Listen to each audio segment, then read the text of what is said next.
Good evening and welcome to Tucker Carlson tonight. Now, what you're about to hear isn't being reported honestly by anyone. Not CNN, not the New York Times, not even the Pentagon in their carefully crafted press releases. In fact, if you've been paying attention, and I mean really paying attention, why, you might have noticed something strange over the last 48 hours. Reports began surfacing on obscure Middle Eastern Telegram channels, a few translated whispers on Reddit, and then a sudden blackout. A literal information vacuum. No footage, no confirmation. But according to sources, and we'll get into exactly who those sources are and why they matter, several of Iran's nuclear research facilities were targeted and possibly destroyed in a coordinated high-altitude B-2 stealth bomber strike led by the United States. You heard that right. A full-scale precision kinetic operation without a single press conference, without congressional oversight, and without any footage shown to the American public. Now, why would something so monumental, something that could tip the world toward World War III, be hidden behind silence? That's the question we have to ask. Because if you listen to the White House, there is no operation. If you press the Pentagon, they'll say they cannot confirm or deny current force posture in the Persian Gulf. That's not a no. That's not even a maybe. That's a lie couched in bureaucracy. And it begs a far bigger question. Is the U.S. government lying about a direct act of war? Or is this all smoke and mirrors, a manufactured narrative to distract from something else entirely? Maybe the collapsing southern border, maybe inflation, maybe an election year scandal, or maybe something even darker? Let's start with the timeline.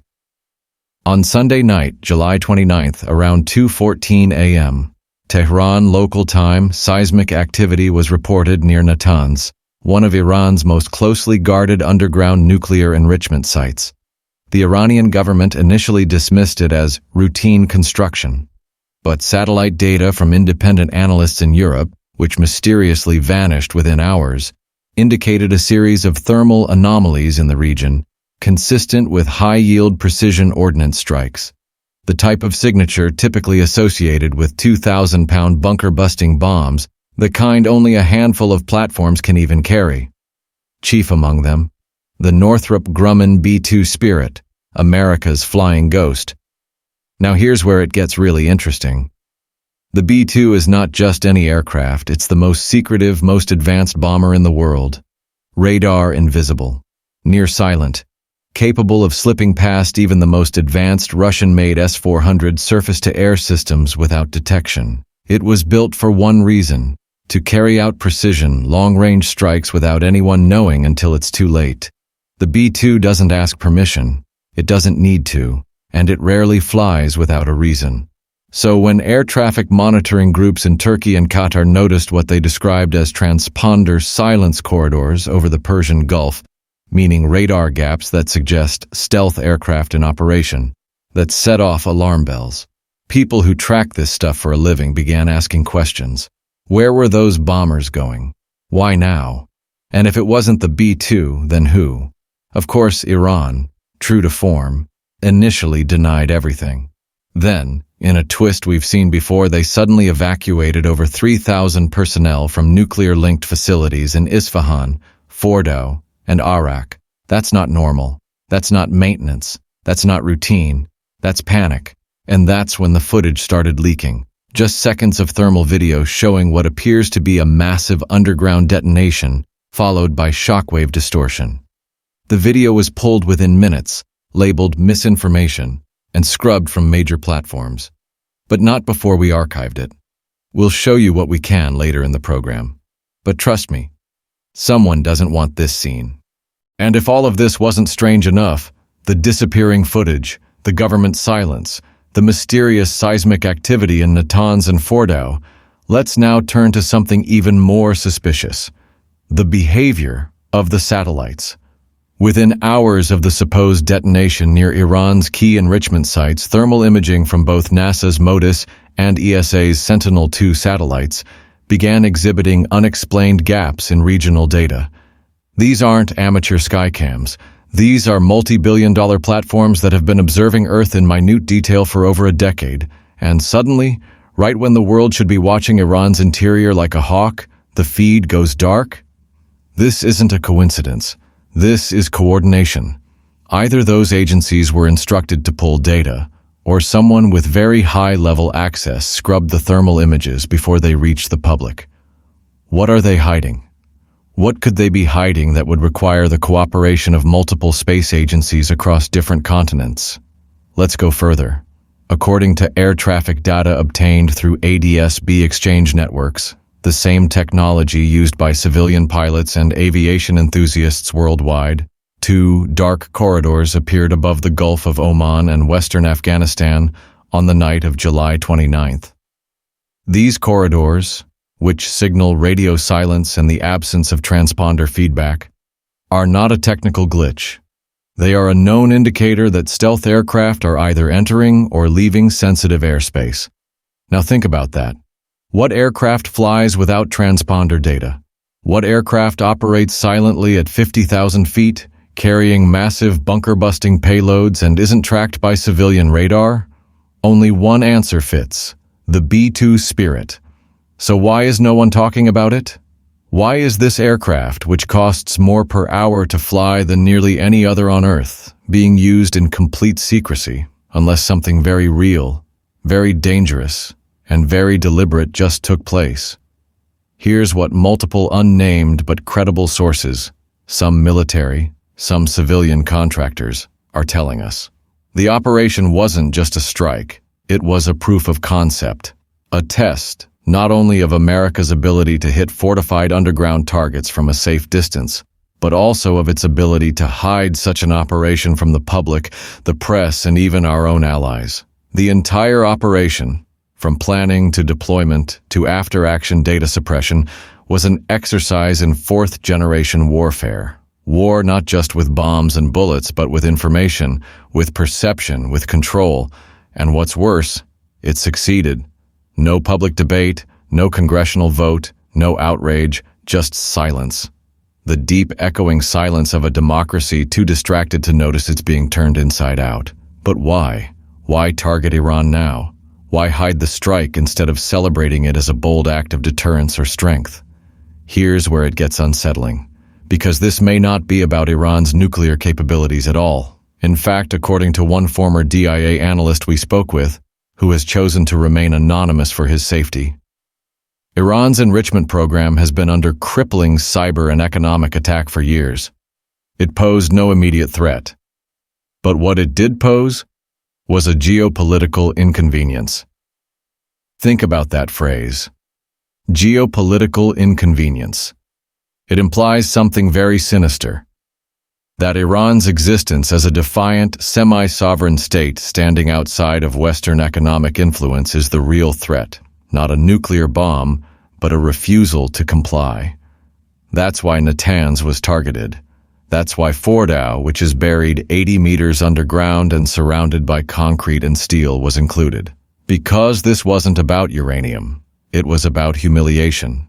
It was about making a point to Iran, yes, but more importantly, to China, Russia, and every nation watching the slow collapse of the post-war through American hegemony. The message was simple. We can still hit you and you'll never even see it coming. And this is where things take a darker, far more global turn, because what happened, or may have happened in the Iranian desert last week, isn't just an isolated act of military aggression. It's not just a classified bombing run or another page in America's long and blood-soaked foreign policy playbook. No, this is something else entirely. This is a signal, a stress test, a massive chess piece moved in the open. Not just against Iran, but against a rising, multipolar world that no longer bows to Washington's narrative. And if you're still thinking in terms of red states and blue states, Democrats versus Republicans, then you're missing the bigger picture.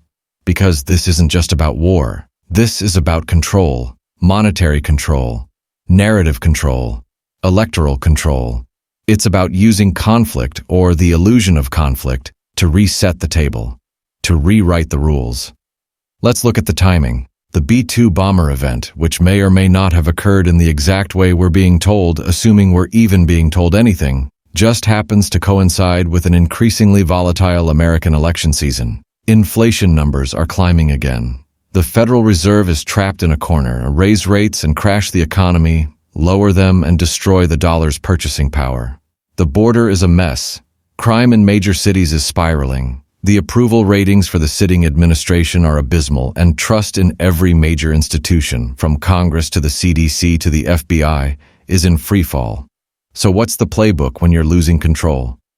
Historically, it's always the same. You redirect the narrative, you manufacture urgency, and you invoke the one unifying illusion Americans have never fully shaken, the illusion of foreign threat. But this time, it's not about nationalism or oil or even terrorism. It's about monetary supremacy. Let's call it what it really is. The dollar standard is crumbling, and the people running this country, or pretending to, know it. They see China and Russia buying gold at record levels.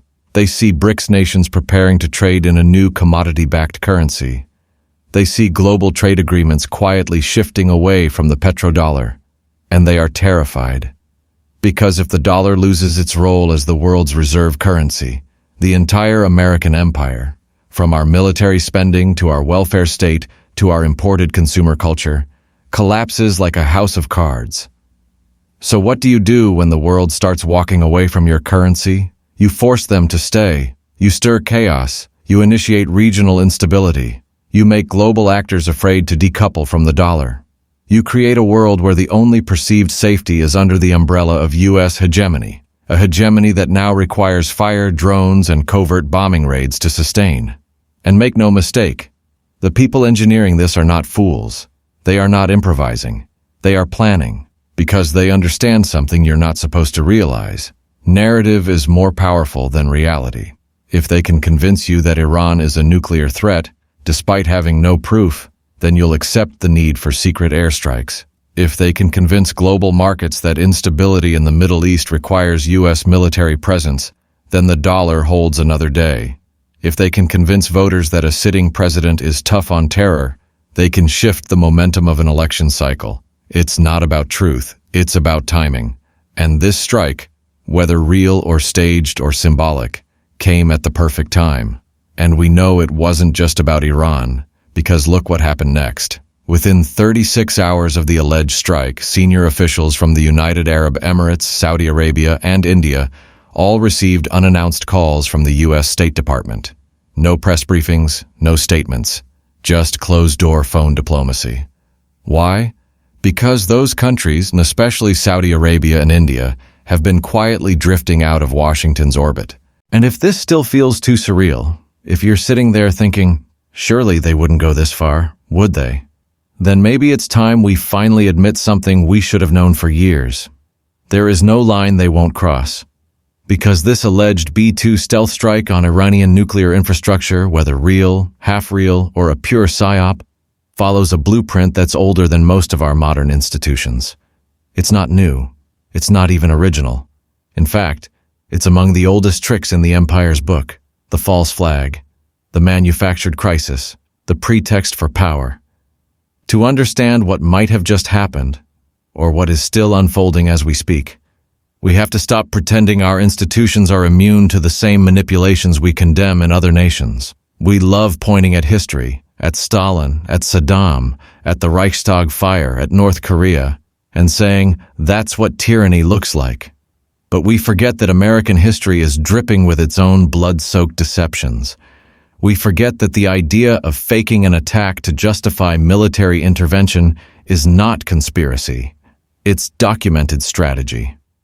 Let's go back. In 1898, the USS Maine explodes in Havana Harbor. The U.S. blames Spain. Remember the Maine. To hell with Spain. The war that followed gave America its first taste of overseas empire. The Philippines, Puerto Rico, Guam. But decades later, we learned the truth. The Maine wasn't bombed by Spain at all. It was most likely an internal explosion. A tragic accident twisted into war propaganda. Sound familiar? Fast forward to 1964. The Gulf of Tonkin incident. Supposedly, 2 U.S. destroyers were attacked by North Vietnamese torpedo boats. Congress rushed to pass the Tonkin Gulf Resolution, handing President Johnson broad war powers, and the Vietnam War exploded. 58,000 American deaths, over 1 million Vietnamese, napalm, Agent Orange, draft riots. And guess what? The second attack? It never happened. It was invented, a total fabrication that the NSA now admits, in declassified reports, was known to be false at the time. And then, of course, the crown jewel, Iraq, 2003, weapons of mass destruction.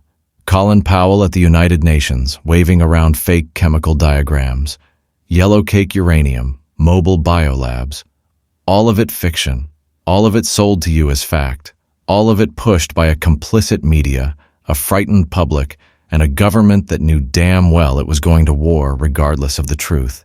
And when we discovered the lies, when no WMDs were found, no one was held accountable. Not a single official went to prison. The architects got richer. The critics were blacklisted. The war profiteers made billions, and we moved on. So now ask yourself, if they did it then, what makes you think they wouldn't do it now? Let's look at what we know. We have seismic data suggesting an underground detonation in central Iran, conveniently downplayed as construction activity. We have satellite image gaps during the exact hours those detonations supposedly occurred. We have civilian radar silence consistent with stealth aircraft operation. We have airspace closures over the Gulf of Oman and Afghanistan. We have regional news stories that were published and then deleted. And most damning of all, we have absolute silence from every Western institution that would normally jump to exploit or condemn such an event. Silence that only makes sense if the people in power are either complicit or afraid of what it might trigger. Now consider this. Why would a government so obsessed with narrative control refuse to capitalize on a successful stealth strike against Iran? If this was a real operation and it was victorious, then from a political perspective, it should have been a slam dunk, a headline moment to distract from inflation, crime, and election polling. So why bury it? Why not celebrate it? Because maybe this wasn't about victory at all. And now the mask comes off completely, because if the alleged stealth bombing of Iranian nuclear sites was the match, then what follows is the fire. A quiet, creeping inferno of surveillance, censorship, and state power not just aimed at Tehran, but at you.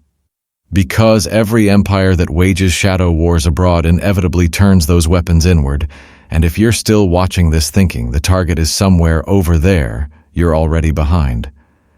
The real battlefield now is domestic. It's the classroom where your kids are taught submission, the smartphone that tracks your location, the social media feed that curates your reality, and the financial system quietly preparing to judge you not by your income but by your compliance. This is the new face of warfare. Not boots on the ground, but bots in your inbox. Not tanks in the streets, but terms of service that erase your opinions. Not generals with medals, but algorithms with kill switches built into every platform you touch. You've heard of central bank digital currencies. They're being pitched as innovation, but they're controlled by another name, programmable dollars that can expire, be frozen or denied based on your social behavior. You've seen the rise of domestic extremism as a new watchword, but you weren't told the definition keeps shifting.